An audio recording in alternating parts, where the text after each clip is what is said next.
WHO 사무총장은 신종 코로나 바이러스의 첫 백신이 18개월 이내에 준비될 수 있을 것이라고 밝혔습니다. 워싱턴주 시애틀에서 코로나19 백신에 대한 첫 임상 실험이 실시된다고 보도했습니다. 백신을 미리 확보하기 위한 선진국들의 선계약 규모도 갈수록 커지고 있습니다.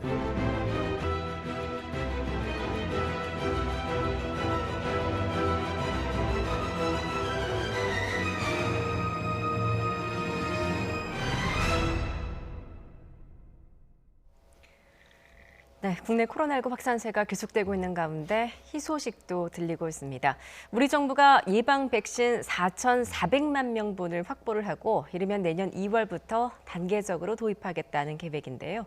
영국에서는 세계에서 처음으로 실제 백신 접종이 시작됐습니다. 나이트 포커스, 오늘은 유병욱 순천향대 서울병원 교수, 이종훈 정치평론가와 함께하겠습니다. 안녕하세요. 안녕하세요. 예, 오늘은 시사평론가로 불러드려야 될 것 같습니다. 자, 어제 하루 신규 확진자 594명이 나왔습니다. 600명 아래로 떨어지긴 했지만 평상시보다 검사 건수가 절반이었다는 점을 감안하면 여전히 심각하다라고 볼 수 있겠군요.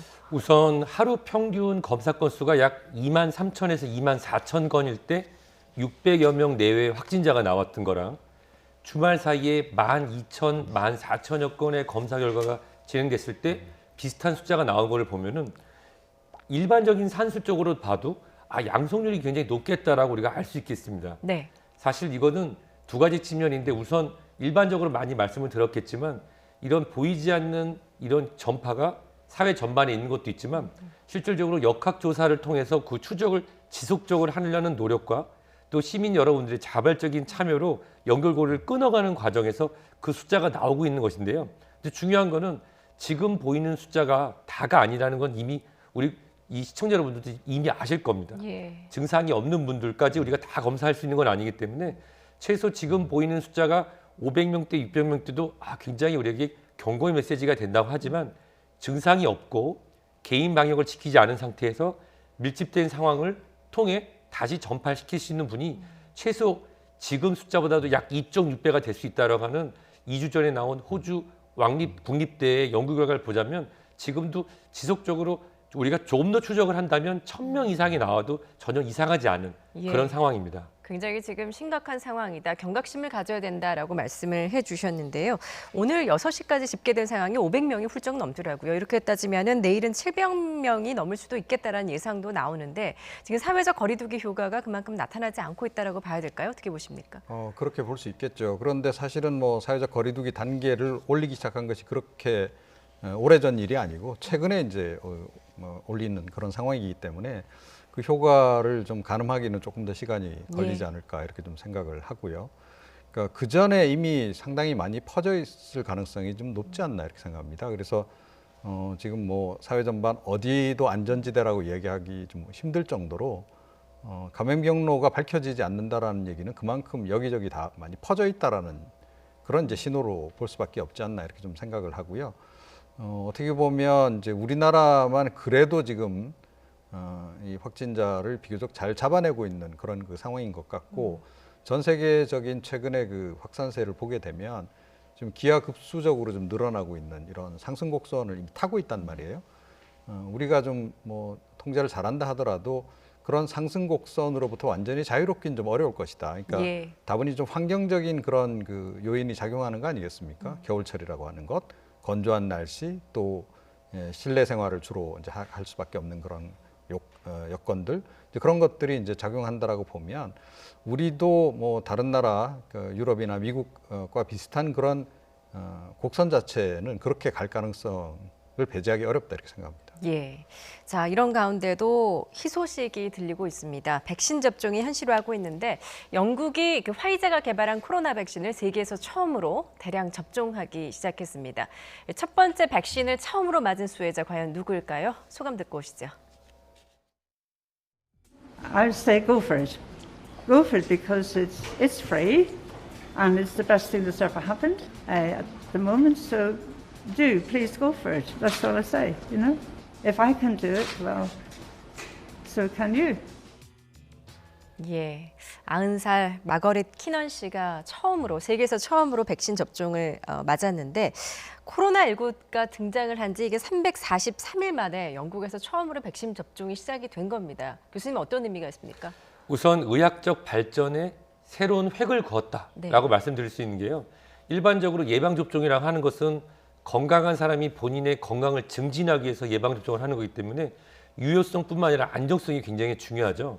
일반적으로 우리가 가장 안전하다고 알려져 있고 효과적인 이 계절성 독감 인플루엔자 예방접종도 보통 개발해서 실용화되는데 최소 3년, 5년 이상의 시간이 걸렸는데 처음에 우리 이 바이러스가 알려지고 나서 1년이 채 안 되는 시간에 상용화와 허가 그리고 실제로 접종이 1년 안에 이루어졌다는 것은 굉장히 빠른 면이 있습니다. 다른 측면을 생각해 보자면 우리가 예방접종의 제가 전제는 건강한 사람이 본인의 건강을 증진하기 위해서 예방접종을 하는데요. 그런 유효성뿐만 아니라 안정성 측면이 굉장히 중요한데 이런 안정성 측면이 얼마나 담보되느냐는 나중에 시간과 역사가 평가할 것 같습니다. 예, 일단 빨리 백신을 맞기는 했는데 안정성 측면에서 아직은 좀 미지수다라는 말씀이신 것 같은데요. 지금 영국이 구매한 백신이 4천만 개입니다. 이게 영국 인구의 3분의 1 정도가 맞을 수 있는 분량이라고 하는데 이게 국민 모두에게 백신이 투여되기까지는 상당한 좀 시간이 걸릴 것으로 보인다고요? 그렇죠. 아무래도 그러니까 뭐 제약사들이 열심히 백신을 이제 생산한다 하더라도 그러니까 물리적인 뭐 제약 요건이라고 하는 게 있는 거 아니겠습니까? 예. 생산할 수 있는 그 물량의 이제 한계라는 게 있는 거고 또 최근에 뭐 얘기를 들어보니까 뭐 그 자재의 그 조달에도 조금 뭐 애로를 겪고 있다 그러고 이제 그런 점들이 앞으로 이제 작용을 많이 할 것 같고요. 지금 경쟁적으로 뭐 각국이 지금 이제 다 매매 계약을 지금 구매 계약을 한 상태이기 때문에 물량을 지금 잔뜩 받아놓은 상태입니다. 제약회사들이. 그런 상태에서 이제 생산에 박차를 가하고 있는 것은 맞으나 그럼에도 불구하고 이 속도를 뭐 무한정 그렇게 막 높일 수는 없을 것이다. 그래서 그런 부분에서의 한계 그런 것은 좀 이제 아무래도 발생할 것 같고 그러니까 지금 뭐 구매 계약을 다 했다 하더라도 사실은 워낙 이제 그 공급받기로 한 그 날짜에 정확하게 사실은 공급이 이루어질지도 그런 측면에서는 좀 더 지켜봐야 되는 그런 그 상황이 아닌가 이렇게 생각합니다. 예. 이런 가운데 우리 정부도 코로나 백신 4,400만 명분을 확보를 했습니다. 당초 말했던 3,000만 명분의 백신보다는 1,400만 명분이 더 많은 것인데 이 정도면은 이제 우리나라 인구 88%가 접종을 할 수 있는 분량이라고 합니다. 이 정도면 충분한 겁니까, 교수님? 우선 수학적 근거를 보자면 예. 우리가 일반적으로 집단 면역을 형성하기 위해서는 과연 몇 퍼센트의 인구 집단이 예방접종을 해야 되느냐. 아마 우리 시청자 여러분들도 많이 들어서 알 텐데 뭐 66%, 60%, 3분의 2 이상이라는 표현을 많이 들으셨을 겁니다. 예. 실제로 이 어떤 집단을 본인이 방어하기 위해서 하는 것이 3분의 2를 넘게 되면 집단적인 유행을 막을 수 있다라고 하는 그런 수학적 근거에서 나오는데요. 지금 4개사에서 나오는 것이 우리나라 국민의 88%. 근데 자발적 예방접종자와 또 무료 예방접종자, 또 유료로 분류될 수 있는 예방접종자를 봤을 때 우선은 충분하다고 평가할 수 있습니다. 예. 그 이유는 지금 우리가 계절성 독감 인플루엔자 예방접종도 올해 트윈데믹 등 굉장히 위험할 수 있다라고 해서 준비를 많이 했지만 여러 가지 소통의 문제를 통해서 여전히 안전한데도 예방접종이 다 이루어지지 않는 것이 사실입니다. 예. 자발적 비접종자도 있을 수 있기 때문에 실질적으로 물량을 3배, 4배 무조건 하는 것보다는 인구에서 필요한 60% 이상을 확보해 놓고 거기에서 혹시라도 이것이 여러 가지 체인이라든지 이런 배달의 문제 또 예방접종 이후에 발생할 수 있는 또 4개사로 나누는 것이 또 안정적인 것이요. 특정 사에서 나온 예방접종이 특정 국가에서 우리가 예측하지 못하는 부작용이 나타났을 때 한 회사에서 하는 것을 독점하는 것이 아니라 안정적으로 나눠서 그것에 대한 또 다른 위험성을 덜었다는 점에서 네. 저는 4개사로 나누고 일정한 나름 그리고 코백스 전 세계에서 나오는 예방접종에서 커뮤니티에서 같이 그런 책임을 지었다는 방식은 우선은 확보한 측면과 4개로 나눈 측면 그다음에 글로벌 사회에서 글로벌 협정에서 같이 나눈 점은 환영할 만하다고 생각합니다. 예, 지금 보니까 이제 아스트라제네카를 비롯해서 화이자, 얀센, 모더나 이렇게 4개 회사에서 백신을 선구매 계약을 했는데 이 제조 회사가 다른 만큼 뭐 백신의 특성도 좀 다를 것 같습니다. 유통 방법도 다를 것 같고요. 각각 어떤 특성들이 있습니까? 우선 시청자 여러분 이렇게 이해하시면 좋습니다. 우리가 꼭 맞아야 되고 매년 맞아야 되는 독감, 계절성 독감 인플루엔자 예방 접종 방식이 거기 우리가 특정한 바이러스의 어떤 특정을 뽑아서 그것을 심어서 만드는 전통적인 벡터 바이러스 방식이라고 하는데 예. 이게 아스트라제네카와 얀센사에서 만든 방식이고요. 이것의 그런 유효성은 현재는 60%, 80%로 나오지만 기존의 방식대로 만들었기 때문에 항체 형성이나 안정성 등에서 이미 알려져 있고 또 보관하는 방식도 기존의 독감 예방접종하고 유효하기 때문에 비교적 쉽게 그리고 특정한 대형 병원이나 냉장센터가 아닌 곳에서도 진행이 가능한 그런 장점이 있습니다. 예. 그렇다고 하면 모더나와 그리고 이 파이자 독일 회사에서 만든 예방접종 같은 경우는 mRNA, 이 M이 메신저, 전달을 한다 이런 뜻이거든요. 즉 우리 몸에 있는 세포에 어떤 메시지를 보내는데 그것이 리소좀이라는 곳에서 특정한 바이러스나 특정한 세균이 들어왔을 때 이겨내는 그런 신호 전달을 만들어냅니다. 가장 이상적이고 어떻게 보면 앞으로 만들어져야 되는 예방접종의 모델이라고 할 수 있죠. 근데 문제는 뭐냐면 이게 훨씬 더 만들기도 쉽거든요.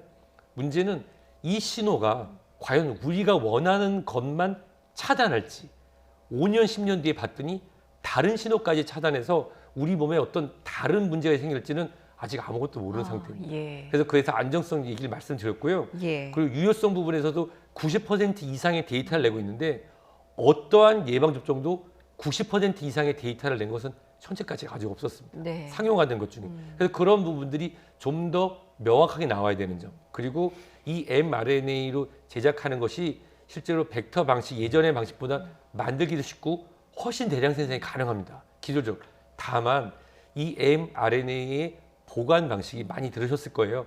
불안정하기 때문에 영하 섭씨 7, 80도의 예. 급속 냉장에서 초저온 상태로 하고 그것을 우리가 접종하기 위해서 우리 몸 체온에 맞출 수 있도록 한다면은 최소한 3, 4일 안에 사용해야 되기 때문에 우리 최근에도 우리 국민 여러분들과 정부 오해가 있었던 이 콜드체인이라고 하는 이런 냉장 시스템인데요.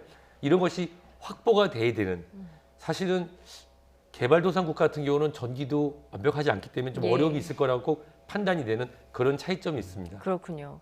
이 선구매 코로나19 백신은 이제 이르면 내년 2월쯤 국내에 들어올 것으로 전망이 되는데 가장 궁금한 것은 언제쯤 우리 일반 국민들이 백신을 접종할 수 있을까 이 부분이 아닐까 싶습니다. 오늘 보건복지부에서는 구체적인 접종 시기에 대해서 미정이라고 밝혔는데요. 네, 그런데 뭐 대략 그 내년 하반기 정도 이렇게 이제 이야기를 했는데요. 2월 정도부터 일단은 이제 국내로 들어온다는 거죠. 아스트라제네카 제품부터 이제 일단 들어오기 시작한다는 건데 조금 전에도 이제 말씀하시긴 했습니다만 이게 안정성 문제라든가 이런 이제 우려도 좀 여전히 있는 거고요. 또 접종하는 과정에 또 무슨 문제가 생길 수도 있는 겁니다. 그래서 제가 보기에는 아마 그 시범 집단을 정해서 일단 먼저 투여를 하고 그 이제 뭐 부작용이라든가 이런 것들을 확인하는 과정을 거치지 않을까 싶어요. 국내에서. 그래서 이제 문제가 없다라고 판단이 섰을 때 본격적으로 이제 대량 접종에 이제 들어갈 것 같습니다. 그래서 정부는 일단은 내년 하반기 정도 이야기를 하고 있는데, 근데 생각보다 뭐 약효가 좋고 부작용이 없다라고 확인이 되면 접종 시기가 좀 앞당겨질 수도 있겠죠. 네. 예.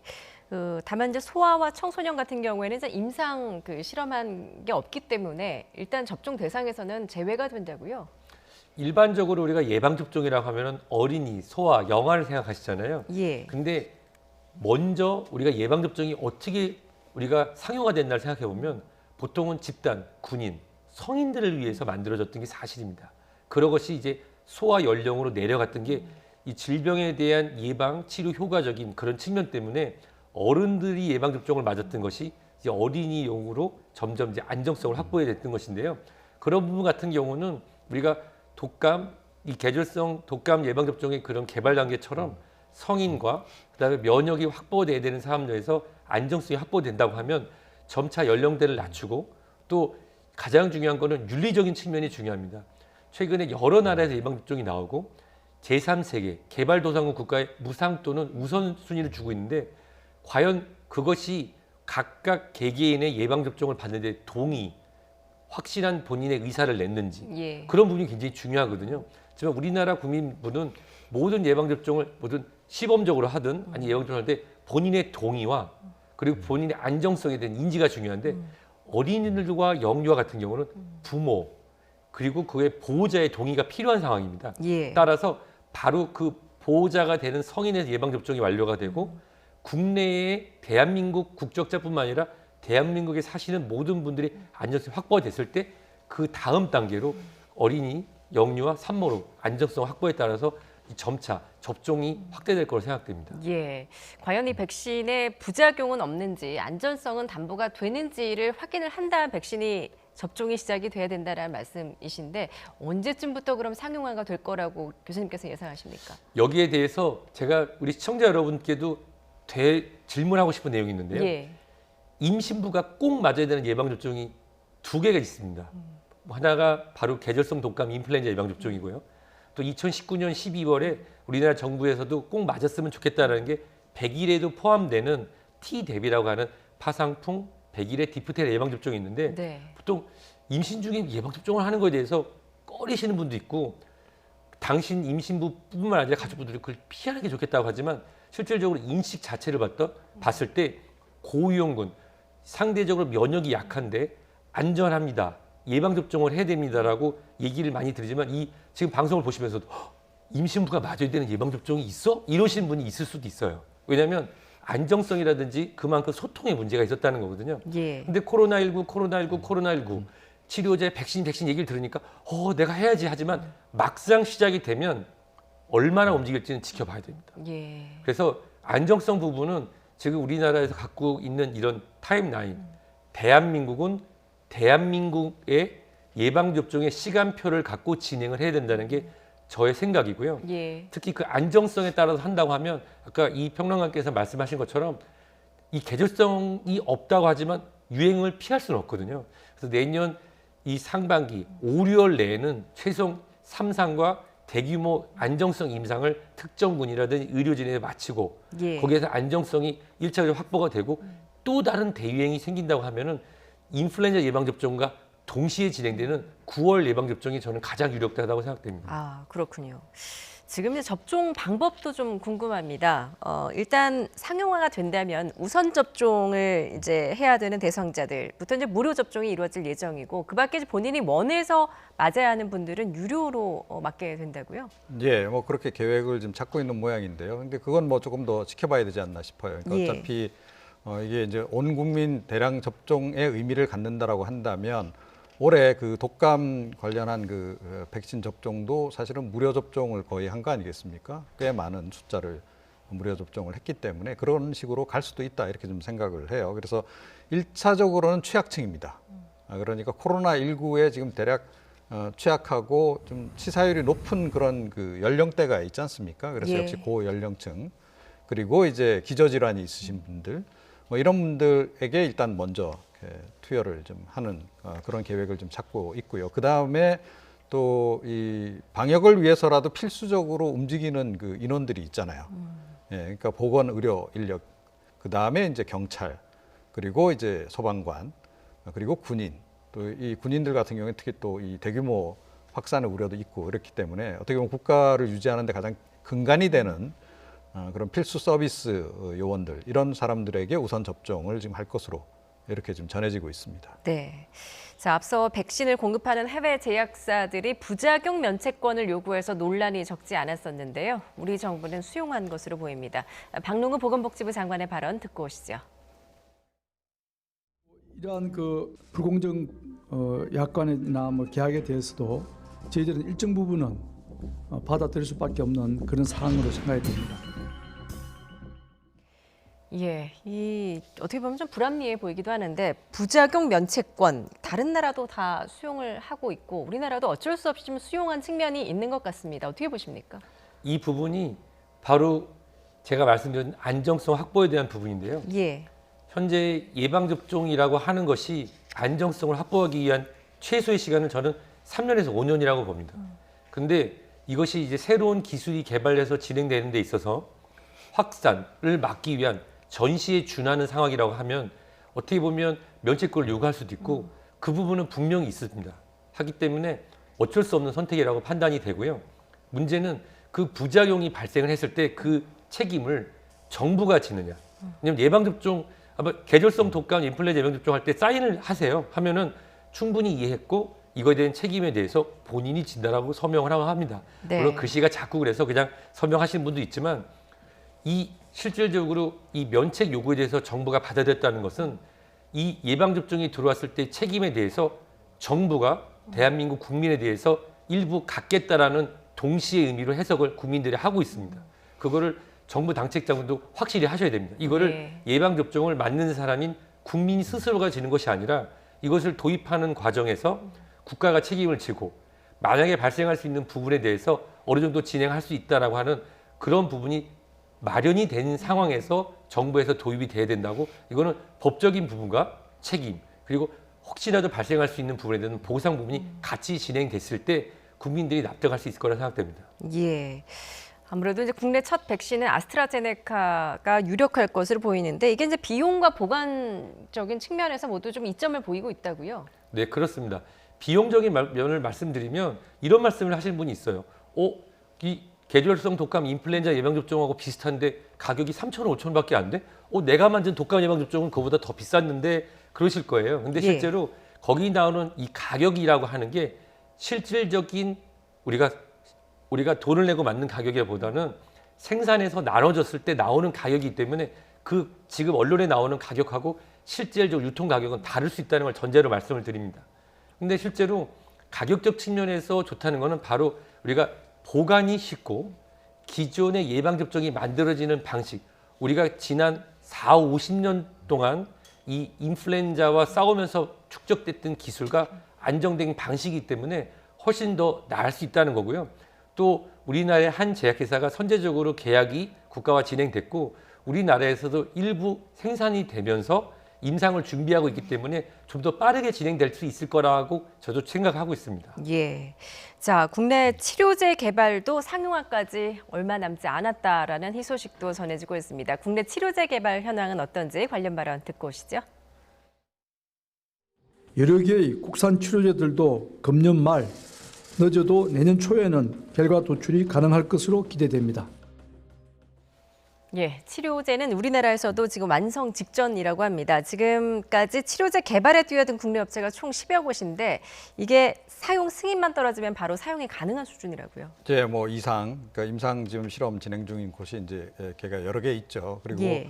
뭐 주식 투자하시는 분들은 아마 아실 겁니다. 요즘에 최근에 이 관련 주식들이 워낙 이제 값이 많이 뛰고 있기 때문에 잘 아실 텐데 뭐 특정 업체를 이제 말씀드릴 수는 없고 하여튼 몇몇 개 업계 유력한 이제 국내 그 제약 업체들이 지금 뭐 혈장 치료제 중심으로 해서 뭐 거의 이제 개발 완료 단계에 들어갔고 일부 지금 이제 그 의료진의 요청에 따라서 임시 허가 받아서 치료를 해서 효과가 나타난 경우까지 있는 것으로 그렇게 지금 최근에 소식이 전해지고 있는 그런 상황인데요. 사실은 예.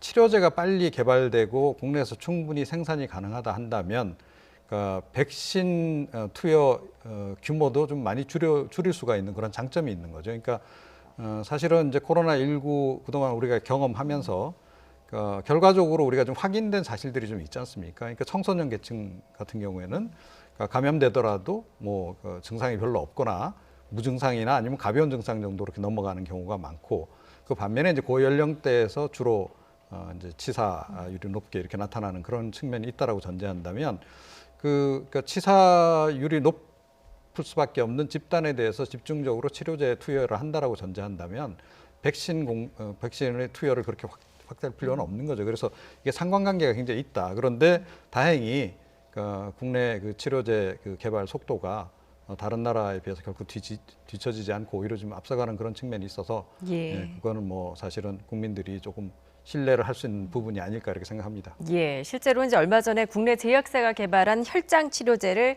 70대 남성에게 투여를 해서 완치된 사례도 있는데 치료제 개발에 굉장히 많이 좀 기대감이 큰 것 같습니다.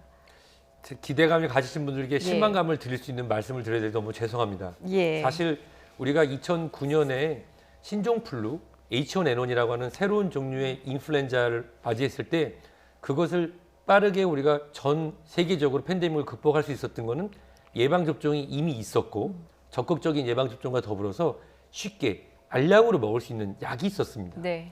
그건 무슨 얘기냐면 다수의 작은 병원에서도 실질적으로 확산되고 있는 이 환자의 연결고리를 끊고 쉽게 처방할 수 있었던 그런 부분이 있었는데요. 그리고 그때 당시에 그게 고가의 약물이었지만 전 세계적으로 그것에 대한 허가사항, 우리가 그거를 특허라고 하잖아요. 그걸 풀어줘서 가격을 낮추고 정부에서 그걸 했기 때문에 쉽게 잡았고 지금은 그냥 독감하면 물론 위험할 수도 있지만 치료가 가능한, 일상생활이 가능한 그런 질환을 인정하고 있죠. 혈장 치료라고 하는 것은 얘기가 다릅니다. 건강한 성인이 아닌 인플루엔자를 죄송합니다. 코로나19를 앓고 난 완전히 회복한 사람이 본인의 혈액 중에 이제 피를 뽑으면 빨간색이 가라앉고 노란색이 남는 혈장 부분의 특정한 성분을 증폭해서 그걸 약으로 개발하는 것인데요. 예. 이것은 미국 FDA에서 그 승인한 것은 경증의 환자에서 이거 입원 기간을 단축할 수 있다고 하는 그런 정확한 문구가 나와 있습니다.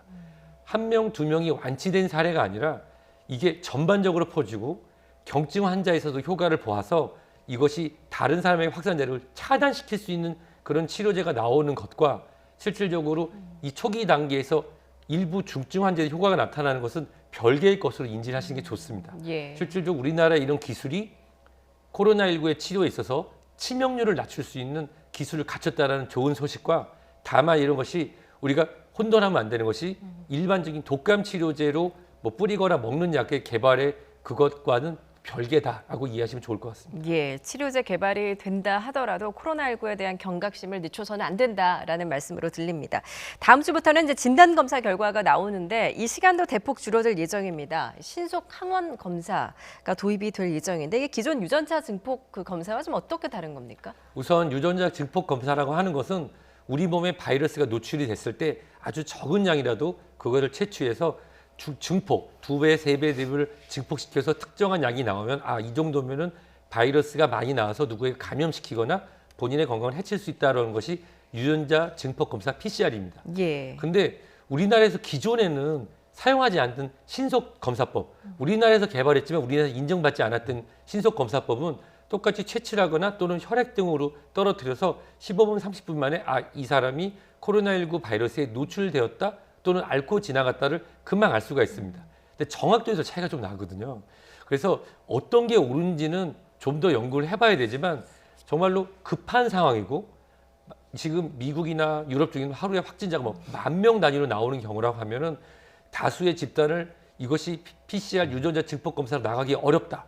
이런 경우에는 빠르게 검사하기 위해서 하지만 정확도에서 차이가 좀 많이 나기 때문에 예. 이것을 보조적으로 사용하는 것이 좋을지 아마 1,000명, 2,000명이 쏟아져 나오는 상황이라고 하면은 이 신속 항원 항체 측정법을 하는 것이 어떻게 보면 또 다른 좋은 선택이 될 수 있지만 이런 것이 일선에서 환자를 모시는 의료진에는 어떻게 보면 이 사람이 정말로 코로나19 확진 환자인지 불과 지난주까지의 기준에 맞지 않은 사람을 분류하는 데 있어서는 명확한 가이드라인이 나오지 않다면 일선에 있는 의료진들의 혼선이 있을 가능성이 있습니다. 그렇군요. 자, 지난달 초순까지만 해도 100명 안팎을 유지했던 코로나19 신규 확진자, 최근에 600명대까지 치솟는 등 연일 급증하면서 좀처럼 꺾일 기미를 보이지 않고 있는데요. 오늘 정세균 국무총리의 발언 직접 듣고 오시죠. 하루 확진자 수가 600명을 넘나들고 있어 최대 위기 상황입니다. 이번 유행은 가정, 직장, 학원 등 일상생활 전반으로 확산되고 있어 검사와 격리를 통한 선제적 차단도 쉽지 않습니다. 예, 최근 그 검사자 가운데 확진자 비율이죠. 양성률이 5%에 근접을 하고 있고 또 감염 경로를 알 수 없는 사례도 26%에 달한다고 합니다. 1, 2차 때 대유행과는 또 다른 점이 이번 집단 감염 같은 경우에는 어떤 특정 집단이 아니라 일상생활 속에 곳곳에 포진되어 있다는 게 문제인 것 같습니다. 그렇죠. 그러니까 지금 감염자가 발생했습니다. 소규모 모임에서. 자, 그런데 누가 감염이 돼서 처음 이거를 이 집단에 감염시켰는지가 확인이 안 되는 겁니다. 예. 개별적으로 다 이제 추적을 해보면 어딘가에서 감염고리를 찾을 수 있을 텐데 이게 워낙 여러 곳인데다 확인이 지금 제대로 안 되는 그런 상황인 거예요. 그래서 어디서 걸렸는지도 모르고 지금 누가 옮겼는지도 모르는 이제 그런 그 감염 사례들이 지금 자꾸 늘어나고 있다는 거예요. 이제 이건 뒤집어서 얘기하면 그만큼 많이 퍼져 있다라는 의미이기도 합니다. 그러니까 내가 버스를 타고 어디를 가서 뭐 커피집에 가서 카페에 가서 커피 한 잔 마시고 어디 가서 밥 먹고 자 그랬는데 어디서 누구에게 감염된지 모르는 그런 상황이라는 거로 이제 이해하시면 될 것 같고요. 그러니까 뭐 이미 충분히 그런 상황은 이제 예견이 됐던 거죠. 그러니까 소리 없이 뭐 꽤나 많이 이제 퍼졌을 것이다라고 이제 우리가 그래서 전제를 할 수밖에 없는 거고 검사량 아까 얘기도 했습니다만 그래서 검사를 해서 잡히는 경우도 있지만 사실은 검사 안 한 상태에서 그냥 무증상 내지는 약한 증상으로 넘어가는 경우도 지금 굉장히 많을 것으로 지금 볼 수밖에 없는 이제 그런 상황이다. 이렇게 지금 생각을 합니다. 예, 지금 뭐 언제 어디서나 누구나 지금 코로나19에 걸릴 수 있는 그런 상황, 그런 심각한 상황인데 이렇게 확진자 급증으로 사실 병상 부족 문제도 좀 현실화하고 있는 것 같습니다. 서울시에서 실제 컨테이너 병상까지 등장을 했다고 하는데 지금 의료 체계 문제 없겠습니까?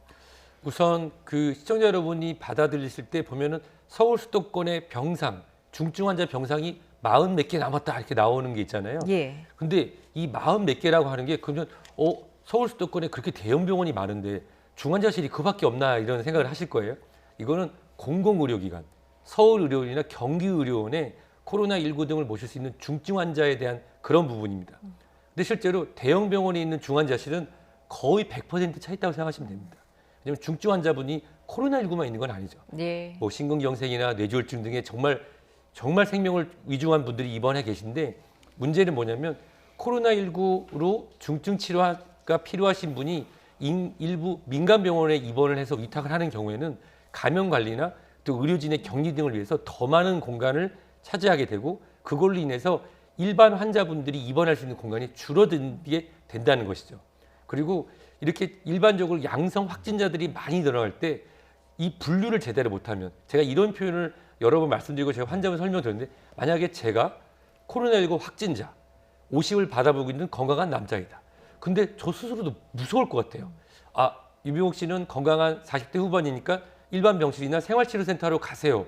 근데 만약에 저한테 더 좋은 시설, 나은 병원에 입원을 할 수 있는 계획에서 들어간다면 태어나라고 하면 저는 안 움직일 것 같습니다.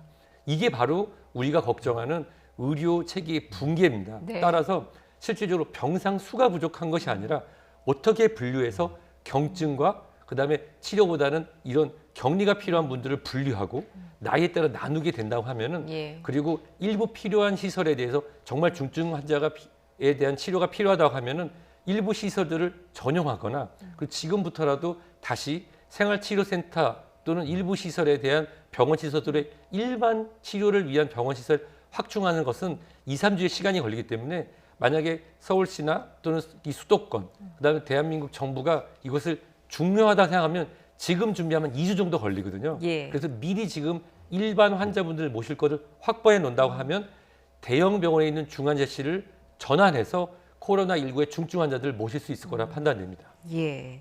자, 오늘 0시부터 이제 수도권은 사회적 거리두기가 2.5단계로 격상이 됐고 또 비수도권은 2단계로 각각 격상이 됐는데 당국의 결정이 좀 한 발짝 늦은 게 아니냐라는 또 일각에서는 그런 우려도 나오고 있습니다. 지금 뭐 3단계로 또 격상해야 된다는 목소리도 벌써부터 나오고 있는데요. 네, 그렇죠. 그러니까 뭐 이제 대한의사협회 쪽에서도 문제 제기를 이제 한 차례 한 적이 있죠. 그러니까 원래 1, 2, 3단계였는데 그러니까 1.5단계하고 2.5단계를 또 만들었어요. 자, 그런데 이번에 또 2단계 얼마 전에 이제 조치 취하면서 또 2단계 플러스 알파라고 또 그래요. 그러니까 도대체 이게 뭘 의미하는 건지를 지금 국민들이 좀 잘 이해하기가 좀 어려운 거죠. 그리고 실제로 이제 이 사업장에 많은 영향을 미치게 되는데 사업하시는 분들도 우리 그 업장이 그럼 업소가 그럼 거기에 해당되는 거야, 안 되는 거야 이것조차도 지금 명확하지 않아서 헷갈린다는 분이 굉장히 많고 지금 그런 겁니다. 그래서 조금 더 명확하게 지금 이제 그 기준을 좀 설정해서 제대로 홍보를 좀 해줄 필요가 있을 것 같고 그리고 각 단계별로 정확하게 이게 기대 효과가 뭔지에 대한 부분도 이제는 좀 이야기해 줄 때가 된 것 같은데 아직 그 좀 막연하다. 그리고 사실은 좀 이제 그 전체적으로 볼 때 그러니까 우리가 그동안 K 방역을 잘했던 그런 가장 결정적인 대목이 뭐냐면 과잉 대응을 좀 했던 측면이 있잖아요. 초기에 좀 과잉 대응이라 할 정도로 좀 적극적으로 대처를 했던 그런 부분이 확실히 지금 지나 보니까 긍정적인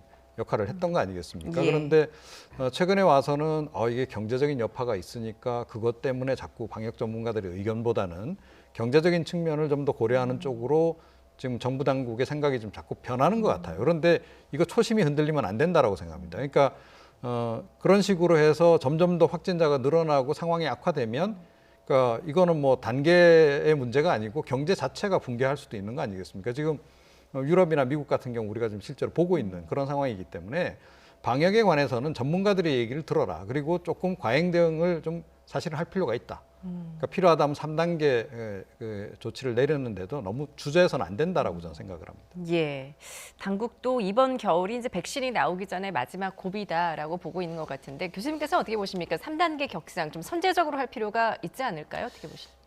바둑을 두는데 예. 바둑을 두시는 분들은 굉장히 고민을 많이 하시는데 옆에 계신 분들은 이렇게 돌아 이렇게 해라 훈수를 많이 두죠. 사실 어떤 분들은 너무 늦었다. 또 이렇게 쪼이면 우리는 어떻게 사냐 하는데 제가 드리고 싶은 말씀은 그래요. 누군가 결정을 하고 따른다고 하면은 그걸 진행하는 게 좋습니다. 사실 1.5단계는 조금 늦었다라고 판단이 되지만 2단계나 2 플러스 알파 같은 경우는 빠를 수도 있었고 2.5단계는 어떻게 보면 좀 늦었다라고 하는 게 일반적인 견해죠. 하지만 결정이 됐을 때 그 메시지가 우리 국민들에게 어떻게 전달이 되느냐. 저는 그게 더 중요하다고 생각합니다. 3단계로 올렸지만 9시 이후에 술집이나 주점이 닫고 식당이 안 한다고 해도 사람들이 모여서 파티룸이나 호텔 등의 방을 빌려가지고 2차, 3차를 간다. 메시지 전달이 안 된 거죠. 즉 사회적 거리두기의 단계는 많은 고심이 따라서 누구는 희생되고 누구는 이거를 희생이지만 진행되는 걸 우리 국민들도 알고 있습니다. 다만 이것이 메시지로 잘 전달될 수 있도록 우리 그 중대본이라든지 전문가분들이 요약해서 좀 더 알기 쉽게 전달이 된다고 하면은 이 사회적 거리두기가 몇 단계로 되고 앞으로 또 이거를 7단계로 나눈다, 5단계로 나눈다는 건 중요한 게 아니라 어떻게 보면 지금 사회적 거리두기 2.5단계 효과가 다음 주에도 나타나지 않는다고 하면 연말에 1,000명 가깝게 나온다라고 지금 걱정을 하시는데 만약 그런 일이 정말 발생한다면 3단계로 가야겠죠. 예. 하지만 3단계로 갔을 때 그 메시지가 얼마나 우리 국민들에게 마치 초심으로 돌아가서 4월달, 3월달만큼 전달이 될지는 한번 지켜봐야 될 것 같습니다. 예, 알겠습니다. 오늘은 코로나19 그 백신 선구매 계약 소식 그리고 코로나19 상황 집중적으로 살펴봤습니다. 유병욱 순천향대 서울병원 교수, 이종훈 시사평론가였습니다. 잘 들었습니다.